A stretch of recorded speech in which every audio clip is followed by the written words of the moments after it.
सुनिए जी, पापा और छोटी आए हैं। तो उनको बोलो ना कि गेट से वापस अपने घर चले जाएं। मुंह उठा के रोज रोज आ जाते हैं दूसरे दिन। ये कैसे बदतमीजी से बात कर रहे हो तुम मेरे पापा से? बिल्कुल सही तरीके से बात कर रहा हूँ, और यही इज्जत है तुम्हारे खानदान वालों की।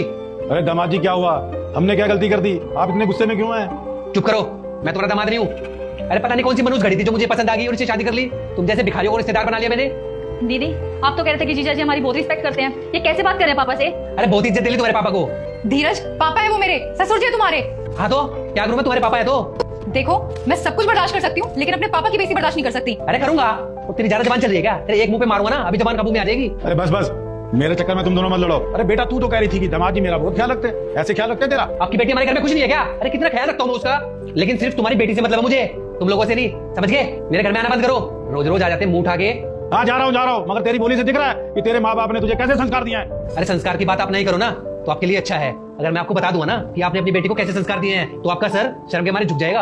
अरे भाई क्या कर दिया मेरी बेटी ने? हमारे माँ बाप ने ना बड़ों से बदतमीजी करना कभी नहीं सिखाया, लेकिन क्या करूँ, इसको समझाने का कोई और रास्ता ही नहीं है। अरे बातें मत घुमाओ, मुझे बताओ क्या किया इसने? क्या किया? रुक जा बेटा, आगे देखने से पहले इस गरीब की वीडियो को एक लाइक सब्सक्राइब करके कमेंट में हर हर महादेव लिख देना, फिर देखना सब मंगल ही मंगल होगा। आज इस घर में ना ये और मैं अकेले रहते हैं। इसने मेरे माँ बाप को नीचे दिखा दिखा के इतना रुलाया कि वो घर छोड़ के चले गए। अगर ये मेरे माँ बाप की इज्जत नहीं करेगी ना, तो मैं इसके माँ बाप की इज्जत क्यों करूँ? अरे क्या मांगा मेरे माँ बाप ने? यही तो बोला ना कि तू इस घर की बहू है, हमारे परिवार को जोड़ के रख। मेरी माँ के घुटनों में दर्द था, एक गिलास पानी मांगती थी ना, तो एक गिलास पानी नहीं पकड़ाती थी उन्हें। तो बस मैंने भी तब से ठान लिया, अगर इसकी नजरों में मेरे माँ बाप की इज्जत नहीं है ना, तो इसके माँ बाप को इतना जलील करूंगा कि इसकी अकल ठिकाने आ जाएगी। अगर मेरे संस्कार अच्छे नहीं है ना ससुर जी, तो आपकी बेटी के भी संस्कार ठीक नहीं है। बेटा क्या दामाद जी सच बोल रहे हैं? मुझे सच सच बता।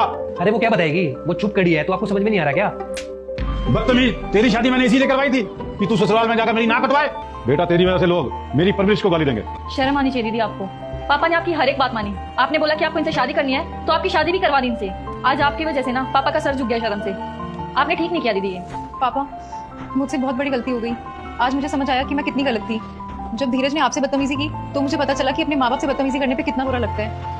मुझसे बहुत बड़ी गलती हो गई, मुझे ऐसा नहीं करना चाहिए था पापा।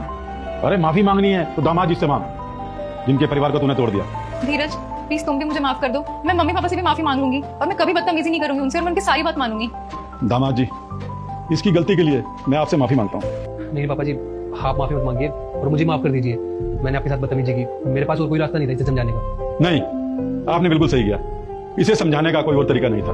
बेटा, परिवार को जोड़कर रखना औरत के हाथ में होता है। औरत अगर चाहे तो परिवार जुड़ा रहता है, औरत अगर ना चाहे तो परिवार टूट जाता है। इस बार दामाद जी ने माफ कर दिया, आगे से ऐसी गलती मत कर दियो।